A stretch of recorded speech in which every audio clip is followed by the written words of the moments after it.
Roland, le saviez-vous ce matin? Que quoi? C'est... Que vous êtes en rouge? Non, pas du tout. Que vous êtes amoureuse ce matin? C'est pas encore le 14 février. Mais vous êtes en rouge quand même. Ça m'a plu d'être en rouge, tout simplement. Oui, bon, souvent quand on voit la femme souriante le matin, c'est que la nuit a été bonne. J'ai toujours été souriante sur ce plateau. Oui, mais peut-être quand vous mettez le rouge en plus, allez-y. C'est l'anniversaire de Marcel Yeddo. Aidez-moi à lui dire joyeux anniversaire. Ah oui, un bon type quand même. Hein, voilà. Un bon type. Et ça, il faut l'avouer. On vient de le confirmer sur ce plateau. Je le disais tantôt à l'entame de cette émission. Je ne savais pas. Et puis d'abord, il est né, en tout cas un 10 décembre, journée internationale des droits de l'homme quand même. Donc, voilà. Ce qui justifie peut-être Non, il est assez sympathique. Ça, il faut l'avouer. Sympathique, véridique et sincère. Oui, je suis... en tout cas... C'est vrai qu'on s'est rentré plusieurs fois dedans, il ne faut pas le cacher aux téléspectateurs. Mais toujours qu'il reste un homme bon. Ne m'avez pas dit que vous avez un tempérament assez fort parfois.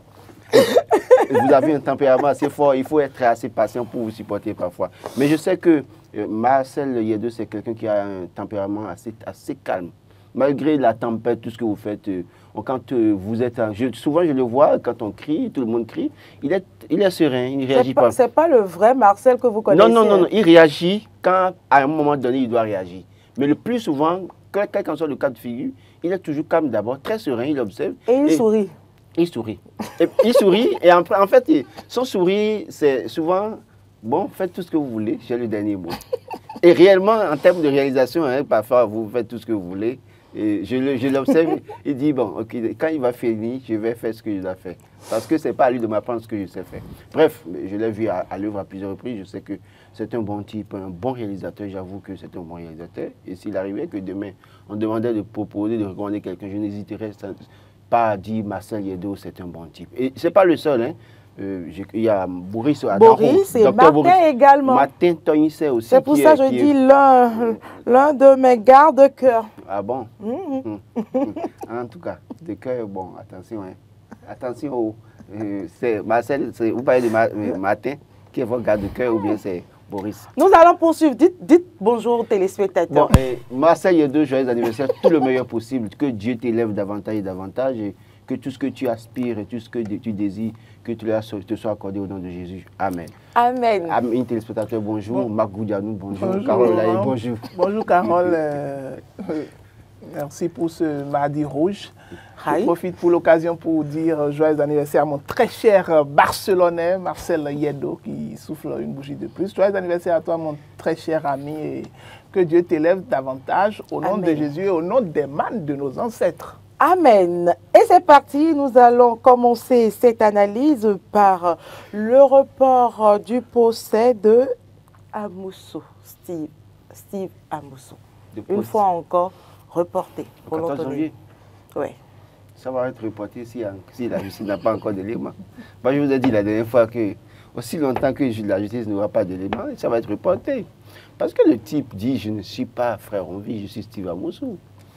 Donc, aussi longtemps, si la justice, parce que, vous savez, aux premières heures, on avait dit que la justice avait réussi, en tout cas, les MMA avaient réussi à avoir son portable et son ordinateur.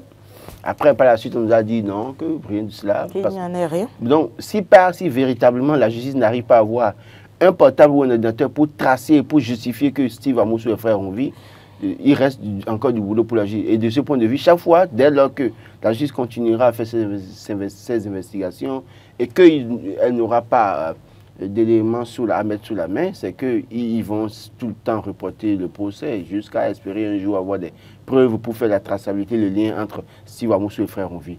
Toujours est-il que, moi je continue de le dire, le pourquoi on a arrêté Steve Amoussou, c'est que, je le répète encore ce matin, hein, le pourquoi on a arrêté Steve Amoussou, c'est qu'il aurait reçu un prêt par transfert vocal.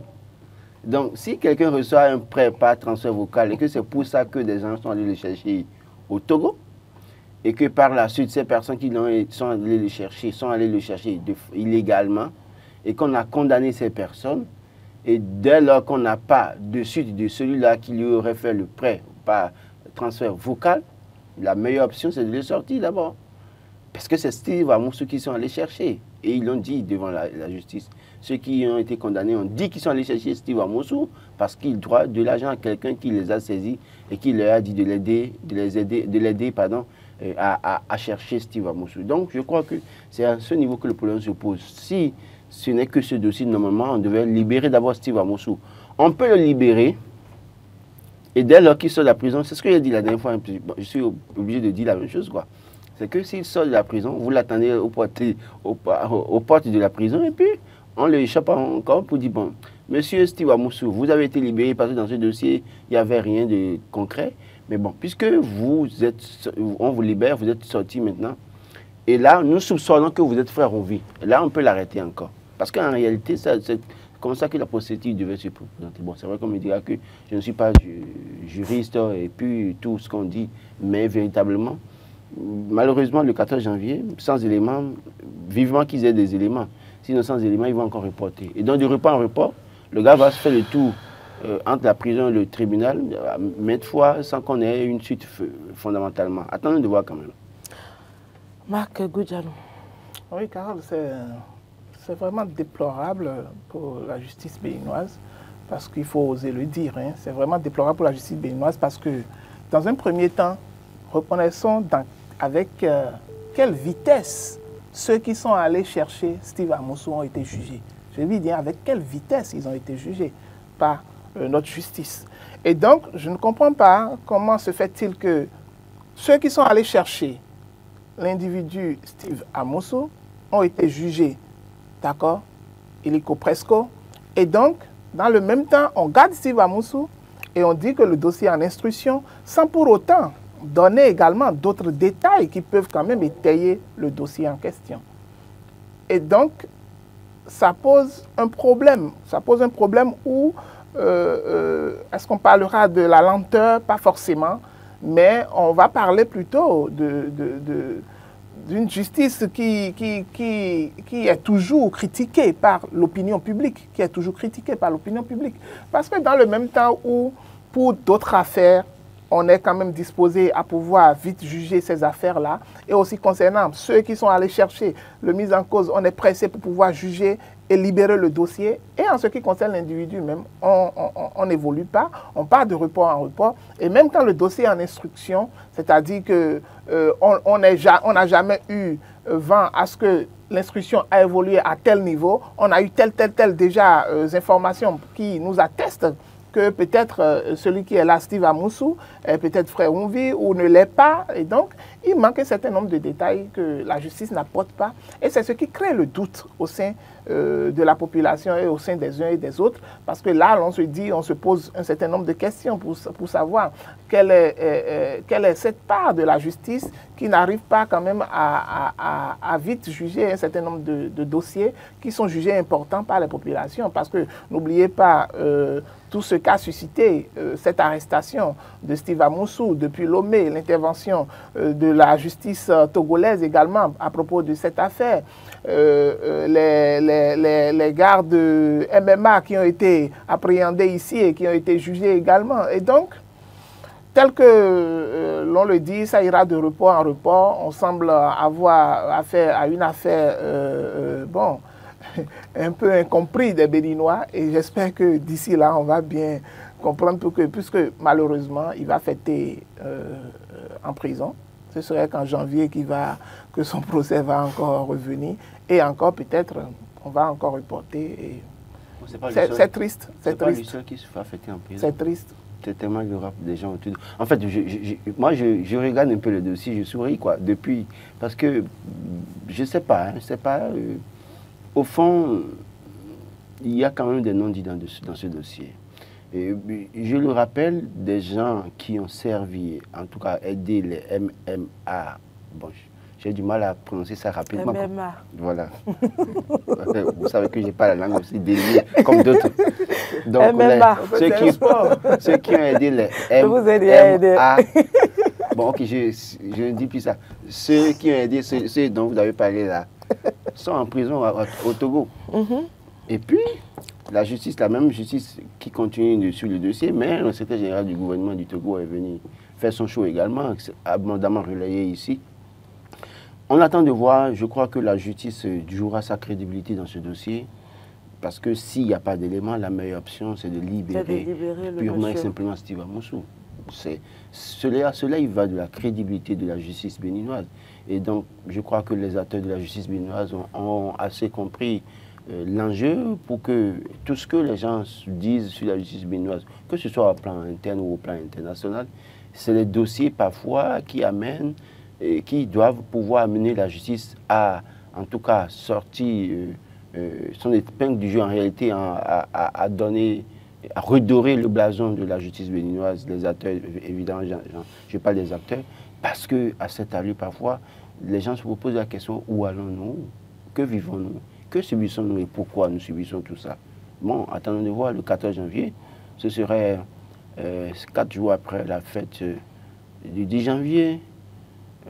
Les Vodun Days, peut-être que les Vodun Days, après la célébration des Vodun Days, les gens seront certainement initiés et inspirés pour, comment vous appelez, pour libérer l'élément.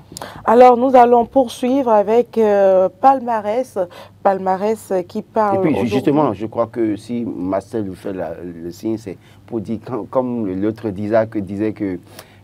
Marc disait qu'il va fêter en prison. Et puis, non seulement ça, il semble que ce n'est pas le 14, c'est le 20 janvier. Non, ça c'est le dossier Faletti. Non, non, le procès Steve oui, de Steve, voilà. Il a voulu qu'on corrige la date. Oui, la date. Et puis, voilà. Oui, moi j'avais lu 14 hier. Au 20 janvier, voilà. Bon, maintenant, Faletti qui, lui, il est condamné à 10 ans de prison. Bon, de toute façon, qu'est-ce qu'on peut dire? Je crois que... C'est la justice qui fait tout simplement son travail. Je rappelle quand même que le général Faletti a envoyé une lettre de félicitations à Martin Eden, qui a transité par moi, pour dire combien il était fier de ce que nous n'avons pas de parti pris, que ce soit opposition ou mouvancier, qu'on avait le courage de...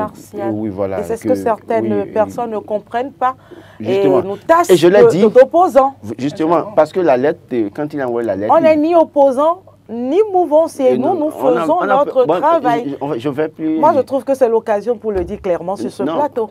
Non, bon, en fait, je parle de Faletti parce que Faletti, quand il a envoyé la lettre, il a mis mon nom. Ça a été bloqué à un moment donné avant de venir chez moi.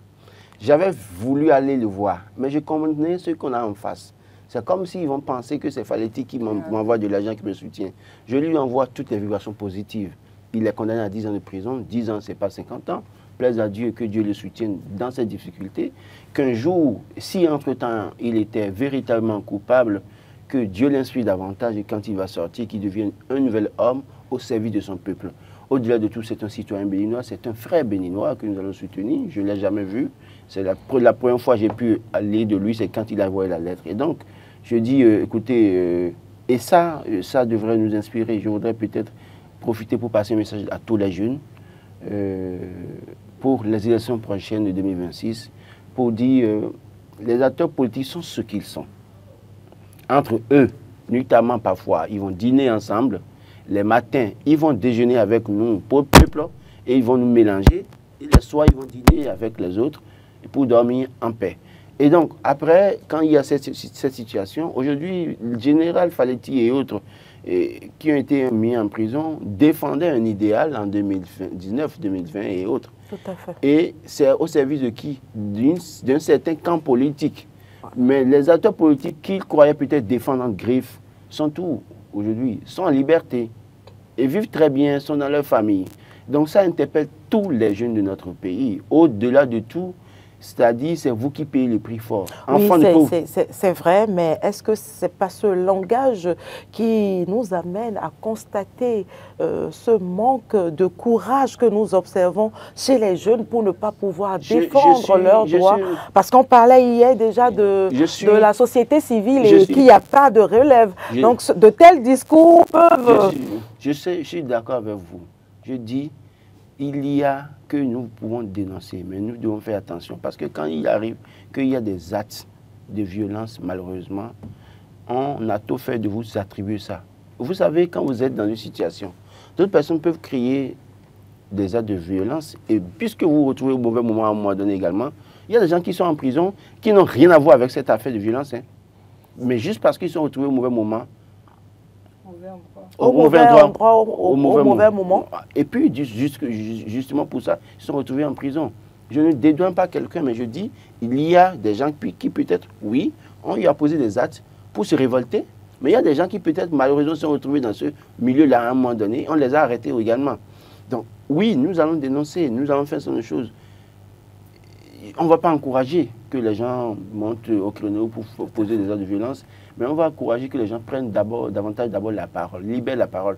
C'est d'abord par là qu'il faut commencer, parce que nous voyons aujourd'hui, hein, beaucoup de jeunes n'ont pas le courage. Beaucoup de personnes, d'ailleurs même des personnes âgées, même nos aînés parfois dans la presse, ne veulent pas avoir le courage de dire la vérité parce que craignant aussi les représailles. Donc au-delà de tout, il y en a qui craignent les redressements fiscaux pour leur entreprise de presse parce qu'ils savent très bien qu'ils ne sont pas en jour. Donc il y a beaucoup de choses qui font que les gens n'ont pas véritablement le courage. Mais bon, s'il y a des gens comme Carole qui peuvent parler, moi je ne parle pas. Donc tout le monde sait que moi je ne parle pas. J'ai fait l'effort de faire. Donc c'est Carole qui parle. Nous allons poursuivre, Marc Goudjanou. Audit du fichier électoral, l'opposition prépare une rencontre multipartie.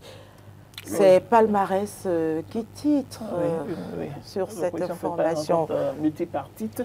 De quoi ça peut retourner cette Non, vous savez, au début, avec le travail qui a commencé par être fait par le cadre de concertation de l'opposition, on a vu les diverses rencontres qui ont été faites par les membres du cadre de concertation envers les divers partis qui existent et également envers la société civile et certains acteurs sûrement politiques au plan national. Et donc, aujourd'hui, puisqu'ils l'ont fait de façon distincte, c'est-à-dire ils sont allés rencontrer l'UP à part, le BR à part, la société civile à part, et donc le ministre de la Justice également qui les a reçus en prime abord à part. Et donc il est aujourd'hui, peut-être ils ont jugé très nécessaire de pouvoir faire une rencontre d'ensemble où tous les acteurs qui sont concernés par la question puissent quand même en débattre, pour qu'il y ait quand même ouverture d'opinion à ce sujet-là, puisque aujourd'hui tout le monde, en tout cas, s'entend sur la question selon laquelle il y a nécessité d'auditer le fichier électoral. Et donc, du coup, il y a certains acteurs politiques qui ne sont pas du tout d'accord. Et donc, il faille quand même ouvrir le débat, discuter autour de la question pour qu'on puisse savoir réellement quel est le véritable enjeu autour de la question, pour que chaque acteur puisse prendre sa responsabilité en ce qui concerne ce taudis-là. Et donc, c'est louable puisque ça rentre en compte, ça rentre dans la droite ligne de tout ce qui a été entamé par le cadre de concertation de l'opposition. Et donc, cette rencontre, espérons-le, que certains acteurs politiques ne vont pas boycotter cette rencontre multipartite parce qu'il en a de l'intérêt de la nation. Ce n'est pas seulement des intérêts individuels lorsqu'on parle de l'audit du fichier électoral, parce que ce n'est pas seulement les membres de l'opposition qui iront aux élections, ce n'est pas seulement les partis de la mouvance présidentielle qui iront certainement aux élections seuls. Et donc, c'est la population qui est amenée également à aller aux urnes pour pouvoir voter pour ceux qu'ils veulent, parce que l'on parle des élections générales de 2026, élections législatives, élections municipales et donc également élections présidentielles. Donc c'est très important pour pouvoir nettoyer tout ce qui a été fait. Vous avez vu, il y a des soupçons ou des cas de personnes déjà décédées qui figurent encore au niveau de ce fichier-là. Et donc, il y a un certain nombre de questions qui sont très importantes en ce qui concerne l'audit du fichier électoral. Et donc, il y a d'intérêt que tous les acteurs à divers niveaux, les acteurs politiques, puissent quand même s'entendre d'une même voix sur la nécessité de pouvoir auditer ce fichier-là. Maintenant, le processus, comment ça va se dérouler, ça appartiendra à eux, à tous les acteurs de pouvoir le définir et qu'ensemble qu'ils puissent quand même trouver une issue favorable à cette question-là. Roland Tonei, question. Oui, rencontre multipartite, vivement que les autres formations politiques qui ont montré les signaux d'un refus déguisé, parce qu'ils ne vous diront jamais qu'ils ont refusé, Ils vous diront quels sont les délais. Ils sont venus dire oui. Ils n'ont jamais refusé. Donc, c'est pourquoi pas le refus déguisé. Ces formations politiques qui font preuve d'un refus déguisé, vivement que ces formations politiques acceptent de participer à cette rencontre multipartite. L'appel que j'ai envie de lancer ce matin, faites les choses bien quand vous êtes là. Demain, quand vous ne serez pas là, le peuple vous défendra. Mais si vous ne le faites pas bien, demain, si vous venez pleurnicher sur le lait renversé, aucun peuple ne vous soutiendra. J'en ai fini. Ah bon? C'est un appel que j'ai lancé. Parce que j'ai assez parlé de ce dossier. J'ai juste lancé un appel. S'ils veulent recevoir cet appel et répondre favorablement, cela y va de leur intérêt. S'ils ne le veulent pas, ce n'est pas grave, hein. On est quitte. C'est vrai qu'on dira encore que je ne veux pas continuer pour qu'on dise qu'il y a du mépris. Vous avez peur de parler, monsieur? Moi, avoir peur. Jusqu'à demain matin. Ce que j'ai dit, c'est suffisamment intéressant. Non, j'ai déjà dit l'essentiel. Tel temps qu'ils sont là, ils n'ont qu'à bien faire les choses. Demain, s'ils ne sont pas là et qu'ils sont en difficulté, nous allons les défendre, prendre position pour les défendre. Mais s'ils font mal et que nous observons tous, demain, quand ils viendront se transformer en victimes, nous allons en tout cas aussi les regarder, les observer et nous taire. Il y a des choses sur lesquelles, moi par exemple, je ne pourrais pas donner caution au parti Les Démocrates parce que je les ai vus hier poser les actes là et primer les gens, martyriser comme ils le veulent. Aujourd'hui, ils sont en train de pleurnicher parfois sur certains sujets. Je souris pour dire, mais écoutez, vous récoltez ce que vous avez semé. Et donc, ceux qui sèment là, autant mieux ne pas continuer à semer ça là pour récolter après. C'est mieux, quoi. Moi, c'est l'appel que je lance, en fait. Ce n'est pas une question de peur. 200 nouveaux agents bientôt recrutés. 200 ou 2000 2000, pardon. Oui, je crois qu'hier, on a évoqué le sujet. Non, on n'a pas pu, justement. Non, on a évoqué le sujet sur la question de fin de mandat, recrutement. Tout à fait, oui, tout à fait. Est-ce que c'est... Je continue de le dire, hein, c'est vrai que quelqu'un a fait une observation assez pertinente hier. On fait des recrutements aujourd'hui par concours, mais il y a quand même des cabinets qui recrutent également. C'est vrai, vous avez lu les commentaires. Voilà. Il y a quelqu'un qui a vraiment parlé de ça. Et à ce niveau aussi, c'est quand même, il se fait qu'on peut se poser des questions. Mais ce que je continue de dire, comme je l'ai dit, le plus important aujourd'hui, on a quand même un assainissement du milieu quand même. En tout cas, des concours et autres là, on a quand même un peu de satisfaction par rapport à ce qui se passait par le passé. Et je continue de dire ce matin que le gouvernement évite de tomber dans le piège comment vous appelez, des lieux de consolation à la fin du mandat, où on va chercher peut-être la petite sœur de Mahamadou Dianou en Redo pour contenter, peut-être pour rendre hommage, pour se rappeler de la promesse qu'on a faite à l'oncle de Mahamadou Dianou, Liamedi Premier de Travaux. On va dire, bon, feu, bon voilà, oui. Bon, j'ai rendu hommage, bon, donc à Feu Liamedi, on va dire, bon écoutez, on avait fait une promesse à Liamedi, malheureusement il n'est plus là, trouver un enfant dans la famille, on envoie, et puis donc, ça va faire le bonheur du Mac, hein, mais quelque part ça peut faire le malheur de mon frère, qui a peut-être composé également, qui n'est pas admis, et qui a été meilleur. Moi je me rappelle, quand j'ai eu le bac en 2006, tu allais composer pour un concours, j'avais le même sujet qui m'est sorti au BPC, au bac pardon, en histoire, c'est le même sujet qui est arrivé au concours. Le même sujet, je vous assure. Et j'étais très sûr que ça allait sortir parce que j'avais quand même réussi à avoir l'information. Mais j'ai échoué lamentablement. Un concours, c'est toujours ça. Non, mais écoutez, je vous dis, moi là, si j'avais les moyens à l'époque, j'avais un parrain, j'allais chercher à prendre ma copie. Parce que pour ce sujet-là, j'ai trouvé le sujet. Moi, j'ai dit, et je le dis devant une personne âgée m'a remis une prière que j'ai récitée pour avoir les 2 sujets au BPC en histoire géo. Et j'ai partagé ça avec Isdine Tidjani, il est là, il peut vous témoigner. On est allé au bac, c'est le même sujet qui est sorti, il a eu 17, en histoire géo, j'avais eu 15. Et pour le concours, je me suis préparé davantage. Et je sais ce que j'ai rendu. Mais je sais que par le passé, comment ça se passait, mon cher Marc, vous en savez quelque chose? Mais peut-être qu'il y a de mieux. Mais... Non, ce que vous dites... Un concours n'est pas un examen. Un concours n'est pas un examen. Quand même. Mon cher Marc, ma chère Carole, vous savez très bien... vous étiez combien à composer? Vous savez très bien que par le passé, là, que les gens allaient au concours, Tu n'as même pas envie de rire sur et que c'est ceux qui... Si vous savez qu'il faut parrainage, pourquoi vous n'avez pas parrainé vous êtes parti? Vous êtes parti écrire. Vous subissez. Vous êtes parti écrire quoi? Vous voyez comment vous êtes mauvais. Vous voyez comment vous êtes mauvais. Il faut dire je vous explique un autre point de la situation. J'ai participé à un concours de dictée dans ce pays. J'étais au CM2, meilleur en dictée à l'ADA. J'ai été au concours de dictée au plan national. C'est le jour des résultats qu'on nous a dit que nous, on a 12 ans, 13 ans, qu'on ne peut pas nous prendre, qu'on veut prendre les enfants de 10 ans. C'est le jour des résultats. C'est-à-dire, on nous a laissé composer. Hein. Et on était sûrs, fiers, très sereins. Et c'est le jour où on va donner maintenant les résultats qu'on nous amène critères d'âge. Donc, vous comprenez quoi? Non, donc c'est pour vous dire... Vous deviez venir à la presse. Pour vous dire... Nous allons poursuivre. Pour vous dire que... Par le passé n'est pas dans les concours. Dans les bureaux. Ouais, les mauvais que nous avons dans ce pays. Non, plus sérieusement. Non, pas le passé. Pas le passé, il y avait des irrégularités. Aujourd'hui, il peut y en avoir, mais quand même, c'est-à-dire que... pas les preuves. Non. Je dis, il peut en avoir. On n'a pas les preuves. Oui.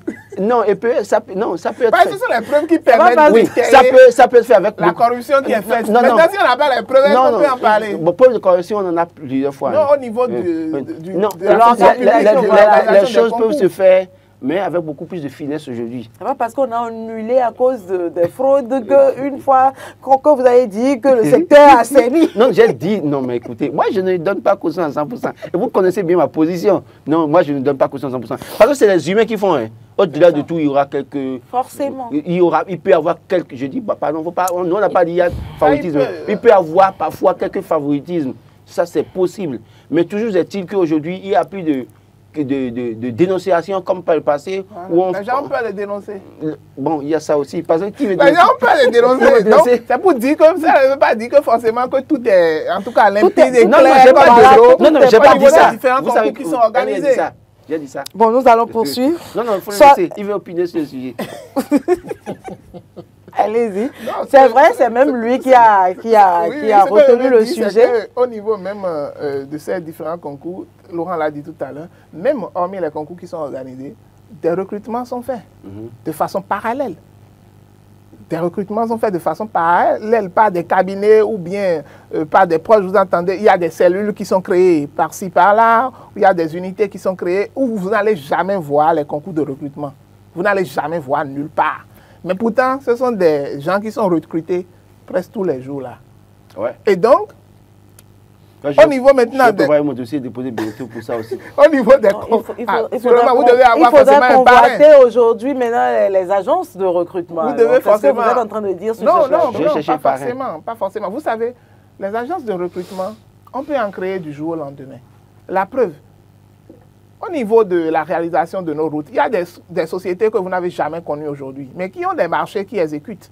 La dernière fois, j'en ai vu au niveau de Carrefour à Gonticon un nom français, une société avec un nom français. Et je me dis, bon, depuis quand... J'ai lu ça. Merci. Berger, je sais pas. Voilà, on a encore de nouveaux partenaires dans le pays. Donc c'est pour vous dire. Oui, c'est Julie, ça, Berger, je sais pas. C'est pour vous dire que les cabinets peuvent être créés du jour au lendemain juste pour pouvoir quand même régler un problème. Même le cabinet de recrutement, quand vous sollicitez le cabinet, c'est vous qui dites oui, c'est vous qui dites ce que vous souhaitez. Il vous propose les candidats peut-être. Voilà. Mais vivement, ce qu'on souhaite, c'est que vivement que le milieu soit assaini davantage et que ce que les gens n'ont pas reproché à ce régime jusque-là, il ne faut pas que ce soit en 2025-2026 qu'on arrive à leur reprocher ça de façon officielle parce que les gens auront des problèmes. Parce qu'on a vu des gens qui, j'ai dit hier, il y a des concours qui ont été annulés quand même parce qu'on a vu congestif chez certains candidats. C'est pourquoi je dis aujourd'hui, si peut-être on n'arrive pas à dénoncer aujourd'hui, c'est parce qu'on n'a pas assez d'éléments. Peut-être tout ce qui est fait. Parce qu'il faut que... C'est tellement bien fait que... C'est tellement bien fait que peut-être vous n'avez pas d'éléments pour dénoncer. Et quand c'est tellement bien fait que tout le monde arrive à trouver sa part, je pense que ce serait difficile pour eux quand même qu'on puisse dénoncer. Vous voulez dénoncer qui et chez qui? Non, c'est ça que je dis. Si tout le monde arrive à avoir sa part... Nous allons poursuivre. Soleil Levant parle de 3 soldats qui ont perdu une fois encore, la vie. Oui, malheureusement. La RAC a dit un sujet sensible, il faut savoir en parler. Malheureusement, non, mais ça, il n'y a pas de sensibilité là. Les soldats, ils sont morts, oui ou non? Il y en a qui sont disparus également. Tout ce que vous avez à dire, je pense que c'est depuis... Tout ce que vous avez à dire, c'est paix à leurs âmes et condoléances à leur famille. Materi, 3 soldats béninois perdent la vie dans une explosion. Pas plus que ça. Je pense que déjà même la semaine passée, il y avait déjà eu des morts par rapport à nos soldats qui sont en train de sécuriser ces zones-là. Et bizarrement, dans la nuit du dimanche à hier également, il y a eu encore des morts. Mais cela pose réellement un problème. Ça pose réellement un problème parce que il faut dire qu'avec tous les partenariats militaires que le Bénin a et avec tous les problèmes qu'on a avec les djihadistes dans le nord, et aujourd'hui, puisqu'on a même vu lors des reportages où des dispositifs ont été mis en place pour pouvoir quand même détecter les mines qui sont mises un peu partout, comment est-ce que nos soldats ont été formés, mais malgré ça, nos soldats vont être les mines, sautent sur les mines. Et donc, ça pose un problème sécuritaire très crucial, puisque ce sont des Béninois, ce sont nos frères et sœurs, d'accord, qui sont à ces postes-là. Et donc, ce sont des familles qui sont éplorées. Et donc, il faille que le haut commandement militaire puisse quand même essayer de trouver une solution assez efficace à ce problème, puisqu'on sait que pour la plupart du temps, ces djihadistes, ne pouvant pas faire le rapprochement de façon directe parfois, essaient de poser les mines antipersonnelles pour pouvoir empêcher et pour pouvoir également signaler la position de nos soldats ou de nos unités de patrouille. Et donc, il faut quand même qu'on arrive à limiter ces dégâts-là. Sinon, ça va commencer par donner de la crainte au sein du personnel de l'armée, où parfois ils auront des réticences à aller lorsqu'on va les envoyer vers le nord pour aller sécuriser. Et donc il faille que le haut commandement puisse trouver une solution pour que nos chers compatriotes, nos chers soldats ne puissent pas mourir ainsi parce que des familles sont éplorées. Il y a beaucoup d'enfants peut-être qui comptent sur ces pères de famille, il y a beaucoup de femmes qui comptent sur ces pères de famille et donc ce sont plusieurs familles qui sont endeuillées par ça. Et il y en a parfois, il y a même des disparus, il paraît il y a même des disparus dedans et qui ne sont pas encore retrouvés jusqu'à ce jour.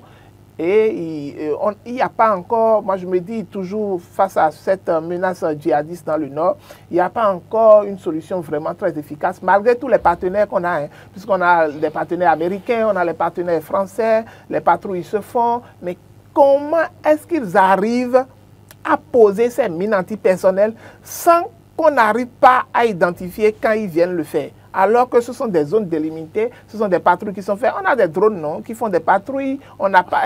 En tout cas, il y a un certain nombre d'éléments. Il y a un certain nombre d'éléments qui manquent à la chose pour pouvoir quand même mettre nos soldats en quiétude. Parce que, imaginez un instant que vous avez un frère qui est dans l'armée, d'accord, qui est militaire, et qu'il vous dit, ah, grand frère, on vient de m'affecter au nord là-bas. Quelle sera votre première impression? Quelle sera votre première impression? Voilà. Une dame qui a 2 enfants. Une fille et un garçon. Et le seul garçon qu'il a, il est actuellement au nord. La dame a pleuré devant moi comme ça, parce qu'on a envoyé son fils là-bas. Et à chaque jour, elle sera dans la crainte. Bon, entre-temps, quelqu'un nous a répondu. Julius Berger, c'est une entreprise qui existe au Nigeria depuis. Bon, mais au Bénin, on parle du Bénin. Oui, bon, ils sont on parle du Bénin, ils sont nouveaux au Bénin. Bref, c'est une parenthèse. Mais je pense que la question du djihadiste aujourd'hui, c'est assez préoccupant. Les gens meurent. C'est vrai que la RAC nous a dit de ne pas trop en parler. Bon, on va essayer d'en parler un peu, parce que c'est les Béninois qui meurent au front. Moi, j'estime que véritablement, les partenariats que nous avons avec la France et les États-Unis, qu'est-ce que cela nous rapporte véritablement au point où chaque semaine, on doit perdre 2, 3 braves valides de notre pays et autres là. Et j'imagine l'état d'âme de ces parents qui ont leurs enfants au front là-bas. J'imagine l'état d'âme de ces épouses. Oui, les enfants sont peut-être innocents, peut-être au bas âge, ils n'ont pas compris l'enjeu. Mais j'imagine l'état d'âme de ces épouses dont les maris se trouvent au front aujourd'hui. Et j'imagine maintenant la situation de ces personnes qui meurent aujourd'hui au front, qu'est-ce qui est réservé par la nation pour ces enfants, pour ces veuves. Parce qu'on sait très bien, dès les premiers mois, on fait assez de boucan pour dire on est au chevet de ces personnes. 6 mois après, plus rien. Les enfants sont livrés à eux-mêmes. La dame, ne pouvant pas faire autre chose, doit pouvoir chercher peut-être à se remarier pour espérer avoir le minimum pour ses enfants. Donc, autant de choses qui se présentent. Et j'estime véritablement qu'aujourd'hui, nos acteurs doivent pouvoir changer de paradigme, hein, je dis et je le dis. Et je commence par le recommandement militaire. Ils n'aiment pas trop qu'on parle d'eux, mais parlons-en quand même. Est-ce qu'ils écoutent les soldats béninois? En tout cas, moi, de ma position, j'ai écouté les témoignages de soldats béninois au front. J'ai eu mal pour ces soldats. Il y en a même qui ne sont pas justement payés comme cela devrait être le cas, malheureusement. Moi, je pense véritablement qu'il faut changer le paradigme, motiver davantage ces soldats, mais les écouter davantage. Parce qu'il y a des choses qui se passent sur le terrain. Et ils sont bien conscients, ils sont informés. Moi, je n'ai pas autre mesure d'information, mais je sais que les hauts gradés, le recommandement militaire a les meilleures informations et sait comment régler cette situation. Je les invite vivement à quand même travailler davantage à sauver les nôtres, à protéger les nôtres, nos frères et sœurs qui sont au front, parce que c'est des familles entières qui sont dans la tristesse quand un soldat meurt au front.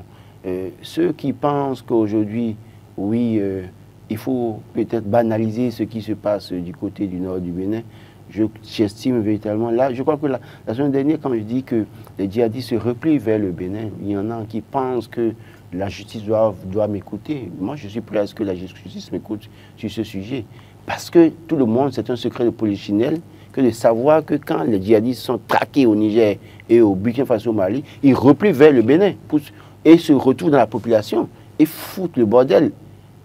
Mais dès lors qu'ils sont traqués ici automatiquement, ils retournent vers le Niger ou le Burkina Faso. D'où l'importance de la collaboration oui, de la cohésion. Donc, le peuple si le dit, des gens sans information pensent qu'il faut demander à la justice d'écouter Laurent Tonnikes, Laurent Tonnikes sera écoutez pas, je dirais la même chose devant le juge. Et je veux bien même qu'il choisisse le juge. Il faudrait une meilleure sensibilisation des populations pour qu'elles puissent collaborer. Mais il y a un travail que l'État doit faire. C'est déjà de mettre en place un cadre d'écoute des jeunes de ces localités. Il faut écouter ces jeunes. Il faut essayer d'apporter un certain nombre de solutions aux problèmes auxquels sont confrontés ces jeunes dans ces localités. Tout à fait. Parce que quand les djihadistes viennent, ils sont... Écoutez, est-ce que vous maîtrisez tous ceux qui sont... Ils font des offres, tous ceux qui viennent dans son... Mais il faut le dire. Moi, j'ai suivi une formation sur ça, sur le terrorisme, et même, ils en sont conscients. Hein. Il y a les hauts gradés sont conscients. Hein. Il y a un monsieur qui avait loué à Saint-Louis, dans votre zone. Le monsieur, j'allais chez lui tous les jours jouer au Scrabble. Mais c'était un monsieur de... Comment vous appelez? Un délinquant. Un grand délinquant au Nigeria. Moi, je ne le connaissais pas, quelqu'un me l'a présenté, et j'allais chez lui jouer. On jouait, jusqu'au jour où quelqu'un m'a filé l'information. Attention, ce monsieur-là, il est dangereux. Et pourtant, c'est un monsieur, quand vous le voyez, très sympathique. Laurent, comment ça va? Il te prend à manger, te prend à boire, vous jouez au Scrabble, vous jouez, vous êtes à l'aise, tout ça là. Mais au fond, c'est quelqu'un de très dangereux. Mais ils sont nombreux au milieu de la population aujourd'hui qui vont faire des propositions mirobolantes aux jeunes. Écoutez, hein, on va te donner de l'argent, on va te faire ci, on va te faire ça. Ils peuvent les amener de leur milieu, aller les amener dans d'autres milieux, leur donner des femmes, les belles femmes, financer tout ça là. Et puis le jeune, on lui fait un lavage de cerveau, comment vous appelez, on le manipule. Et il devient maintenant une menace pour sa propre population. Donc, le gouvernement aussi doit faire un travail pour aller dans ces milieux-là, écouter les jeunes là. Qu'est-ce que vous voulez? De quoi avez-vous besoin? Qu'est-ce qu'on peut apporter comme solution aux problèmes sociaux de votre localité? Voilà. De sorte que si les djihadistes viennent, qu'est-ce que c'est pour dire quoi? Écoute, vous manquez de ceci, voilà, oui, je peux vous en procurer. Tu es à Guadeloupe ici, et ils sont en train de distribuer l'argent à Cotonou là-bas. Vous n'avez même pas de comment vous appelez, des stades à Guadeloupe. Ils ont construit des stades. Bon, tu sais, viens, on va. Et on amène la marque, peut-être à Lomé une fois, deux fois, on lui donne de l'argent, et puis après on le manipule. C'est vite arrivé, je ne dis pas que c'est un exemple que je donne. C'est vite arrivé. On leur dit des trucs comme ça. Vous dites, mais vous êtes au nord ici, regardez, ils ont tout là-bas, regardez comment ils vivent là-bas, et vous êtes ici, et vous vous taisez. Il faut vous révolter. Et c'est comme ça, ça arrive. D'abord, ils le savent. Je ne dis rien de nouveau. C'est connu. Ils le savent. Ils le savent. Ils le savent très bien. Donc moi, j'estime véritablement qu'il vaut mieux que nous changions de paradigme, plutôt que de nous contraindre à ne pas trop en parler. Nous allons poursuivre sur ce plateau. Il y a Dynamisme Info qui titre ce matin « Marché moderne, asphaltage et autres réalisations. Un baromètre suffisant pour acter la continuité ?» C'est une interrogation. Marc Goudialou. La continuité. Je pense que, en tout cas, je pense que sur ce sujet, c'est vrai que reconnaissons que le gouvernement de Patrice Talon a réalisé pas mal de choses. Honnêtement, disons-le, il y a eu beaucoup de changements au niveau de plusieurs secteurs, surtout en parlant des infrastructures. Il y a eu beaucoup d'améliorations. Il y a 22 stades. Ça, osons le dire. Je ne veux même pas parler des plusieurs marchés. Oui, il y a 22 stades. Modernes. Attendez, et plusieurs voies. Ces stades-là, c'est pour reconstruire et réfectionner. Nos stades-là, c'est pour nous les nationaux. Au moins, dans 22 communes, vous pouvez bien jouer. Les stades omnisports, il faut dire ça. Parce que ces stades-là, en réalité, ne sont pas compétitifs. Et encore que c'est des gazons synthétiques que la FIFA ne reconnaît pas. Au moins, les gens vont jouer bien. Au moins, c'est amélioré. C'est amélioré. J'ai déjà commencé par dire que... Ok, allez-y. Le PAG du chef de l'État a eu à réaliser beaucoup de choses qui sont vraiment très louables.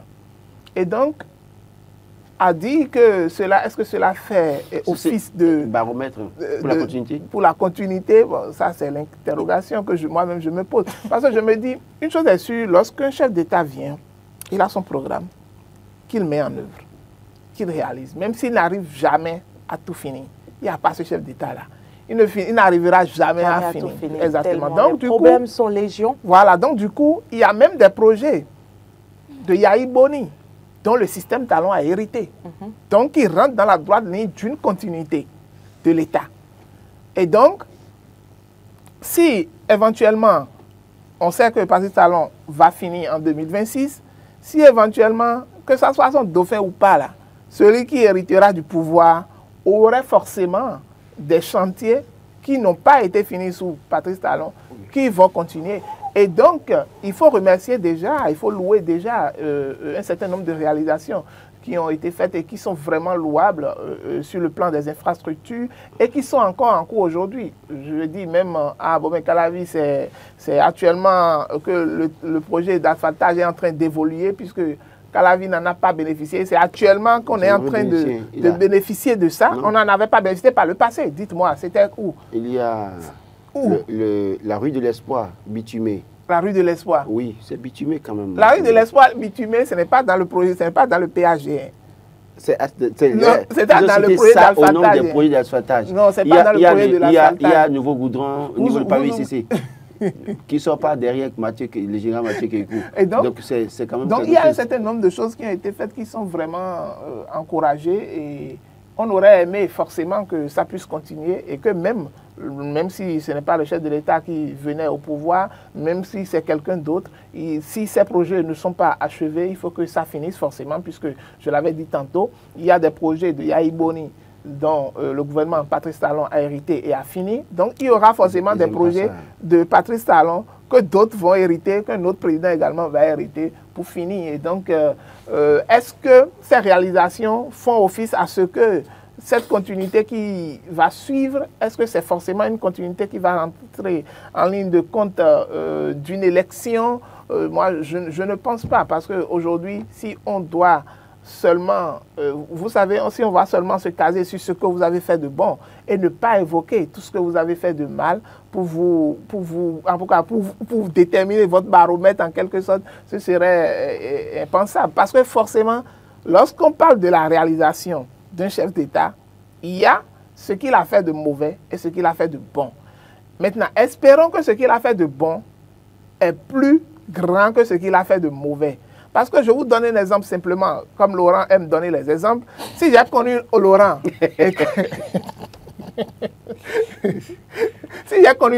et que tout le temps, par exemple, on a eu de bonnes relations, il peut arriver que Laurent puisse poser un seul acte, d'accord, qui va briser tout ce qu'il a fait de mauvais, de bien envers moi. Ouais. Un seul acte voilà. Et donc, ça pose le problème de savoir que, est-ce que c'est seulement ces réalisations qui vont nous déterminer si la continuité doit exister ou pas? Moi, je ne pense pas, parce qu'il y a en tout cas beaucoup de choses à critiquer au niveau du gouvernement, au niveau du pouvoir de Patrice Talon. Je passe la parole à Roland. Non, je voulais rappeler que quand même, ce que au nombre des projets pour l'asphaltage à Aboubekaravi, quand même, il y a...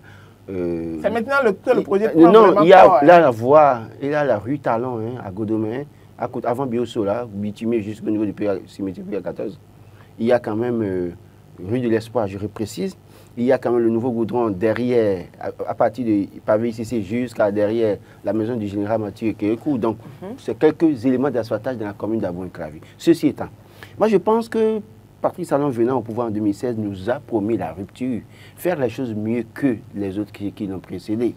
Et donc aujourd'hui, s'il en arrive à réaliser ces choses, oui, on va le remercier, mais pour autant pas verser dans la propagande. Parce que, d'abord, première chose, ce sont nos ressources qu'il a utilisées. Justement. Et il a utilisé les ressources pour faire ce qu'il nous a promis. On a serré les ceintures. Oui. Ouais. Moi, j'ai serré tellement les ceintures que ma range se rétrécit et mon ventre sort. Pourtant, on ne le sent pas. Non, vous ne le sentez pas. Vous êtes les hommes gras du pays. Je n'imagine pas chez eux. Un dernier sujet à aborder. Je n'imagine pas chez eux. Ça, là, c'est connu. Donc, en fait, oui, donc j'estime qu'il y a ces trucs-là qui ont été faits et qu'il faut apprécier. Mais pour autant, est-ce que c'est un baromètre pour espérer la continuité? Nous avons élu un homme à la tête du Bénin en 2016. Il a été réélu en 2021. Il finit son mandat. Il va partir en paix. Il n'y a pas de continuité à imposer à un peuple béninois. Il revient au peuple béninois de chercher à lire celui qui peut, dans l'un ou l'autre des cas, continuer les chantiers qui ont été entamés. Mais oui, mais si on dit parce qu'on a fait telle voie, on a fait telle chose, et donc il doit avoir forcément de continuité par rapport à nous, c'est ça qui est bien dommage pour le peuple. Je crois qu'il revient au peuple, ce n'est pas un système déterminé, parce qu'on a fait des voies, on a fait 22 stades dans 22 communes du Bénin, parce qu'on a fait les molles galeries, parce qu'on a fait statut de l'Amazon, ce n'est pas ça qui détermine si on doit leur confier le pouvoir. Parce que Marc l'a rappelé, il y a des questions sur lesquelles quand même ce gouvernement en griffe est coupable à bien des égards. Et il revient maintenant au chef. Si réellement, ils veulent que ce soit une continuité en 2026, s'il revient, ils ont quand même un an encore pour essayer de corriger certaines erreurs. Les taches d'huile. Voilà, bon, il y a des tâches qui sont indélébiles. Hein. Malheureusement, ça ne va pas partir. Nous avons un dernier sujet à aborder avant de boucler l'analyse de ce jour. Il s'agit, nous restons avec Dynamisme Info qui parle de la présidentielle de 2026 toujours, des intentions de candidature collées à Luc Setonji Atropo, l'artisan du social. Ouais, je crois que ces derniers temps, on voit Luc Atropo un peu partout. Quand je l'ai dit, vous refusez. Je l'ai rappelé plusieurs fois. Non, sur ce plateau, j'ai jamais refusé. Mais voilà, je l'ai apostrophé plusieurs fois, vous vous rappelez. Il est beaucoup plus présent dans toutes les communes. On l'a vu la dernière fois au nord, rencontrer les forces armées. Mais est-ce que le monsieur a parlé? Attendez. Il est allé rencontrer les forces armées, il a parlé avec les forces armées, on a formé, la NCB a formé les forces armées, bon, en tout cas, la police, on l'a vu. Mais c'est une structure dont il est président. Oui, mais c'est-à-dire ce que vous dites, il est sur tous les fonds, il fait beaucoup de dons aujourd'hui. Et nous savons très bien que les dons préparent le terrain à peut-être des ambitions politiques parfois sous nos cieux. C'est ce à quoi les acteurs politiques nous ont habitués. C'est pour ça que, bon, écoutez l'exemple simple. Chaque fois que je dénonce la rue Talon, là, rue Talon à Godomela, à Imenvo, il y a une école qui était en matériaux précaires. J'ai dénoncé ça tout le temps sur ce plateau. Mais Luc Atropo s'est porté volontaire, il a réalisé l'école, il a construit l'école déjà. Non, c'est avec un partenariat, un financement, oui, mais c'est pas l'argent propre. Non, mais il est allé là-bas, quand on en parlait, certainement il nous a suivi. Mais justement, laissez-moi finir. Le gouvernement seul ne peut pas tout faire. Oui, mais c'est ce que vous dites. Quand il a suivi ça, il est allé sur le terrain, il a fait le constat. Et puis, fort heureusement, il est allé chercher des partenaires avec qui il s'est associé pour le faire. Mais c'est heureux pour les Béninois. Toute ma gêne, vous savez ce qui m'a gêné dans tout ça? Non. C'est que les députés élus de la 6e étaient à ses côtés pour inaugurer l'école. Certains parmi eux étaient conseillers communaux. Et même le maire. Oui, voilà. Et donc, eux là, ils sont maires, là. On a dénoncé ça tout le temps, ils n'ont pas fait. Et c'est Atropo qui a quitté Cotonou pour venir faire ça. Ils étaient à ses côtés pour célébrer ça. C'est en fait un problème quand même. Hein. Mais donc, pour vous dire quoi, dans ces conditions, peut-être que si le monsieur lève la main, ceux qui sont à Imevo, qui savent maintenant que s'il pleut, les enfants ne seront pas mouillés dans les salles de classe, peuvent voter pour lui. De toute façon, Luc Atropo, c'est un citoyen béninois. On n'a rien contre un citoyen béninois, s'il est candidat. Moi, j'apprécie les actions de développement qu'il fait. Oui, ça oui. ne veut pas dire qu'il veut être forcément candidat. Non, en réalité... Pourquoi vous lui prêtez des intentions? En réalité, même, bon, écoutez, moi, je vous dis, je ne prête pas des intentions. Mais si véritablement... On a vu des gens à qui on a prêté des intentions ici se retrouver là où il faut, on ne le souhaite pas. Non, il n'aura aucun problème. Il est dans les bonnes grâces. En tout cas, jusqu'à hier ou ce matin, certainement il est encore dans les bonnes grâces. Et prions pour lui. C'est vrai que quand on en parle souvent aussi, c'est que ça peut énerver le chef. Non, justement, faut pas. Non, c'est pas moi, c'est pas moi. Mais toujours est-il que si en réalité on doit mettre deux personnes, on doit le mettre dans la balance que Marc Koudjan, par exemple. Je vois quelqu'un qui est présent sur le territoire national, qui fait beaucoup de social, et je préfère voter pour lui que de laisser Marc, avec qui j'ai partagé beaucoup de choses depuis des années. Très rapidement. Non, je pense que... Beaucoup d'intentions sont désormais prêtées à Luc Atropo, même dans l'opinion publique, il faut le dire, mais est-ce qu'il le fait? Il faut qu'on ait des gens, des citoyens qui puissent contribuer quand même au développement du peuple béninois. Oui, bon, sur la question, moi je voudrais cet aspect. Luc Atropo, il est maire de Cotonou. Est-ce que tous les problèmes de la mairie de Cotonou sont déjà réglés? Non, je ne pense pas. Surtout que nous avons abordé. Donc, tous les problèmes de la mairie de Cotonou ne sont pas encore réglés. Et si on rentre dans la ville de Cotonou, je pense qu'il y a beaucoup, même de zones, par exemple. Mais ce n'est pas au titre du maire de la ville de Cotonou qu'il travaille. Non, je n'en disconviens pas. Il travaille au nom des deux. C'est-à-dire en tant que président de la NCB, en tant que maire de Cotonou également, en tant que citoyen. En tant que citoyen, il a son ONG également. Et donc ça fait beaucoup à la fois. C'est normal que lorsque c'est relayé. C'est pourquoi on le connaît principalement, d'accord, la fonction qu'il a, qui est sa principale fonction, c'est maire de Cotonou. Et donc, moi je veux quand même qu'il puisse aller voir dans les coins de Cotonou où les zones sont insalubres, régler ces problèmes, où les gens manquent d'eau potable.